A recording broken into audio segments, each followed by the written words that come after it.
और अब आज के दिन की सबसे विशेष बात, आज माघ मास के कृष्ण पक्ष की चतुर्दशी तिथि और बुधवार का दिन है। चतुर्दशी तिथि आज देर रात 1:09 तक रहेगी। आज दोपहर 2:12 तक उत्तराषाढ़ा नक्षत्र रहेगा। उसके बाद श्रवण नक्षत्र लग जाएगा, जो कि कल दोपहर 2:05 तक रहेगा। फिलहाल बात करेंगे उत्तराषाढ़ा नक्षत्र की। नक्षत्रों की श्रेणी में उत्तराषाढ़ा 21वां नक्षत्र है। इस नक्षत्र के दौरान शिल्प कला से जुड़े कार्य, विद्यारंभ, वास्तु शांति, कृषि से संबंधित कार्य और भवन निर्माण आदि कार्य करना शुभ माना जाता है। उत्तराषाढ़ा नक्षत्र का प्रतीक चिन्ह हाथी के दांत को माना जाता है और पेड़ पौधों में इसका संबंध कटहल के पेड़ से बताया गया है। लिहाजा जिन लोगों का जन्म उत्तराषाढ़ा नक्षत्र में हुआ हो, उन लोगों को कटहल या कटहल से बनी किसी भी चीज़ का सेवन कभी नहीं करना चाहिए। साथ ही कटहल के पेड़ को, उसके फल को किसी प्रकार का नुकसान नहीं पहुंचाना चाहिए। इसके बजाय आज के दिन आपको कटहल के पेड़ को नमस्कार करना चाहिए, उसको पानी देना चाहिए और संभव हो तो एक पेड़ लगा लीजिए, जिंदगी भर पानी दीजिए। इससे आपके जीवन के गति और तेज दोनों ही बने रहेंगे। और अगला नक्षत्र है आज का श्रवण। तो श्रवण शब्द का अर्थ है सुनना। इसका प्रतीक चिन्ह कान है और इसका संबंध मदार के पेड़ से बताया गया है। श्रवण नक्षत्र के दौरान राज्याभिषेक, गृह निर्माण, प्रकाशन, ध्वजारोपण, नामकरण आदि कार्य करना शुभ माना जाता है। साथ ही इस नक्षत्र को हर प्रकार की विद्या सीखने और उसे सुरक्षित रखने के साथ भी जोड़कर देखा जाता है। और आज दोपहर 1:30 तक पाताल लोक की भद्रा रहेगी। भद्रा जब भी स्वर्गलोक या पाताल लोक में होती है, यानी जब चंद्रमा मेष, वृष, मिथुन, वृश्चिक, कन्या, तुला, धनु या मकर राशि में होता है, तब भद्रा का कोई प्रभाव पृथ्वी लोक पर रहने वाले लोगों पर नहीं पड़ता, क्योंकि स्वर्गलोक की भद्रा का मुंह ऊपर की ओर है और पाताल लोक की भद्रा का मुंह नीचे की ओर। इसके अलावा माघ के महीने की चतुर्दशी तिथि को रटंती कालिका पूजा करने का भी विधान है, जिसमें मां काली की पूजा अर्चना की जाती है। इसके साथ ही आज मास शिवरात्रि व्रत है। आप लोगों को पता होगा कि हर महीने के कृष्ण पक्ष की चतुर्दशी को मास शिवरात्रि व्रत किया जाता है। मास शिवरात्रि व्रत के दिन भगवान शंकर की पूजा उपासना की जाती है। इस बात को आप यूँ भी कह सकते हैं कि हर माह के कृष्ण पक्ष की चतुर्दशी को भोले बाबा की जय जयकार होती है और भोले बाबा अपने भक्तों से प्रसन्न होकर उनकी इच्छाएं पूरी करते हैं। लिहाजा आज मास शिवरात्रि का व्रत करके और कुछ खास उपाय करके आपको भी लाभ उठाना चाहिए। आज अपनी परेशानियों का हल निकालने के लिए, जीवन में शुभ फलों की प्राप्ति के लिए, शत्रुओं से जल्द ही छुटकारा पाने के लिए, अपने परिवार की समृद्धि बनाए रखने के लिए, पुरानी उधेड़-बुन से बाहर निकलने के लिए और अपने अंदर नए विचारों का समावेश करने के लिए, दाम्पत्य जीवन पर लगी बुरी नज़र से छुटकारा पाने के लिए, रिश्ते में पहले जैसा प्यार फिर से बहाल करने के लिए, पढ़ाई लिखाई से संबंधित सभी परेशानियों का हल करने के लिए, परिवार के सदस्यों के बीच तालमेल बनाए रखने के लिए, कोर्ट कचहरी से संबंधित परेशानियों का हल निकालने के लिए और अपने जीवन की गाड़ी को रास्ते पर लाने के लिए और उसकी गति को बनाए रखने के लिए। साथ ही अपने नए बिजनेस की सफलता सुनिश्चित करने के लिए और बिजनेस में बढ़ोतरी के लिए क्या उपाय करने चाहिए, अब हम इसकी चर्चा करेंगे। सभी राशि के लोग, सभी नक्षत्र के लोग इन उपायों को करके फायदा उठा सकते हैं। तो अगर आपको कोई ऐसी परेशानी हो और उसका हल नहीं निकल पा रहा है तो आज आप स्नान के बाद साफ कपड़े पहनकर घर के मंदिर में ही भगवान शंकर के दर्शन करें और उन्हें दोनों हाथ जोड़कर प्रणाम करें।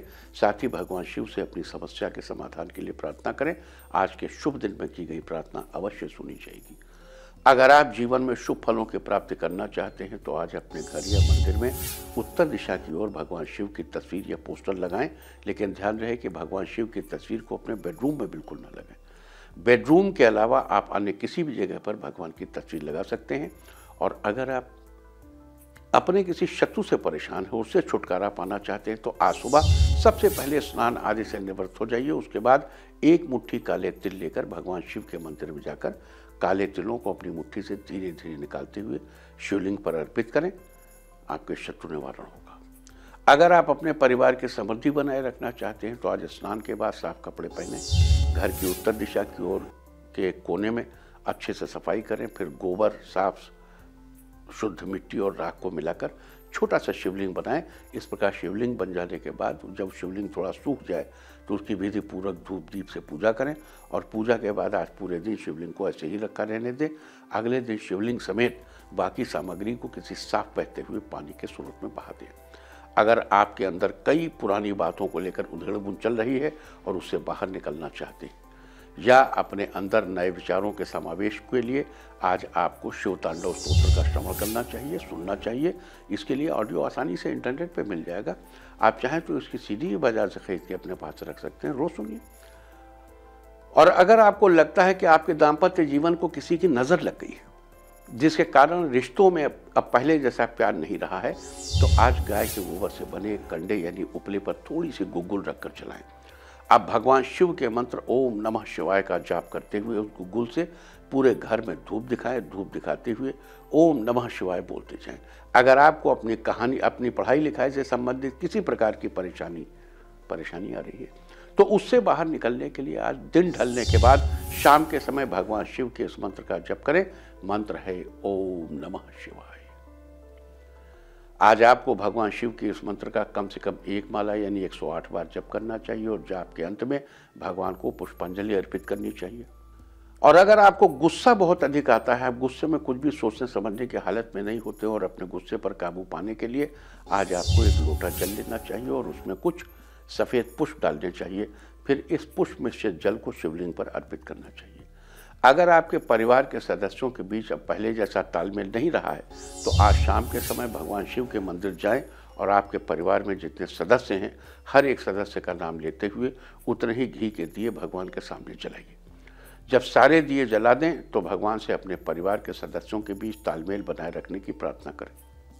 अगर आपको कोर्ट कचहरी से संबंधित किसी प्रकार की परेशानी का सामना करना पड़ रहा है, तो ऐसी स्थिति से बाहर निकलने के लिए आज महाशिवरात्रि के दिन आटे को गीला करके उसकी 21 गोलियां बनाइए। आप किसी पानी के स्रोत के पास जाकर जहां मछलियां आदि हों, आटे की गोलियां डाल दीजिए। अगर आपका जीवन तरक्की के रास्ते की ओर बढ़ता बढ़ता बीच में कहीं अटक गया है और आपके जीवन की गाड़ी फिलहाल हिचकोले खा रही है, तो फिर से अपनी गाड़ी को रास्ते पर लाने के लिए और उसकी गति को बरकरार रखने के लिए, बनाए रखने के लिए आज गाय के बछड़े को या बैल को अपने हाथों से हरा चारा खिलाइए। और अगर आप अपने नए बिजनेस की सफलता सुनिश्चित करना चाहते हैं, तो आज स्नान के बाद आपको शिव चालीसा का पाठ करना चाहिए और शिव चालीसा का पाठ करने के लिए भगवान शिव के आगे देसी घी का दीपक जलाएं और वहीं भगवान शंकर की तस्वीर के आगे बैठकर ही शिव चालीसा का पाठ करें। तो ये सारी चर्चा थी महाशिवरात्रि के बारे में। उम्मीद है कि आप इसका फ़ायदा जरूर उठाएंगे। और आपको याद दिला दूं कि आज रटंती कालिका है। रटंती कालिका की पूजा साल में सिर्फ एक बार ही होती है। आप में से बहुत से लोग इसके बारे में नहीं जानते होंगे। आप माँ कालिका का ध्यान करें। मैं आपके लिए माँ कालिका का एक मंत्र पढ़ देता हूँ। ओम ह्रांग ह्रीं कालिके घोरदष्टे रुधिर प्रिय रुधिर पूर्ण वक्त्रे रुधिरावतस्तनि मम सर्वशत्रून् खादे खादे हिंस्र हिंस्र मारे मारे भिंदि भिंदि छिंदि छिंदि उच्चाटे उच्चाटे विद्रावे विद्रावे शोषे शोषे स्वाहा ह्रांग ह्रीं कालिकाय मधी शत्रून् सम्मर्दे स्वाहा। ओम जय जय किर किर किट किट कट कट मर्द मर्द मोहे मोहे हर हर मम रिपून ध्वंस ध्वंस भक्ष भक्ष त्रोटे त्रोटे यातुधानिका चामुंडा सर्वजनान राजपुरुषान स्त्रियों मम वश्यम कुरु कुरु अश्वान गजान दिव्य कामनी पुत्रान राजस्यम देहि देहि नूतनम नूतनम धान्यम धनम यक्षम रक्षाम छांग छिंग छोंग छांग छोंग च स्वाहा। इसके साथ, इस मंत्र के साथ ह्रूंग ह्रूंग महाकाल प्रसिद्ध प्रसिद्ध ह्रीं ह्रीं स्वाहा। महाकाली के भैरव महाकाल अवश्य पढ़ना चाहिए। तो चलिए आगे बढ़ते हैं और अब मैं आपको बताऊंगा। देखो क्या है कि वक्त वक्त पर हम ये मंत्र आपको इसलिए सुनाते हैं। आपने गौर किया होगा कि ख़ास दिनों पर, जैसे अब किसी के हैप्पी बर्थडे पे आप जाके उसको विश करें तो आदमी बड़ा खुश होगा, लेकिन अगर आप रोज़ किसी को विश करने लगे तो समय पर स्मरण जरूर करना चाहिए। जैसे आज के दिन इस चतुर्दशी को रटंती कालिका पूजा का प्रावधान है, ठीक है, माता कालिका के किसी भी रूप का प्रावधान है, लेकिन आज का दिन आपके लिए उत्तम है कि आप माँ कालिका के दर्शन करें, पूजन करें, उनको स्मरण करें। इसलिए उनका आज स्मरण शेष करें और इसीलिए हमने आपको मंत्र भी सुनाया। और हमेशा इस बात को ध्यान रखिए कि सही समय से किया हुआ काम हमेशा अच्छा फल देता है। समय पाई तरवर फल है, कोटि जतन को सींचे। उत्तम समय है, उसी समय काम कीजिए। यही समय हम रोज आपको बताते हैं।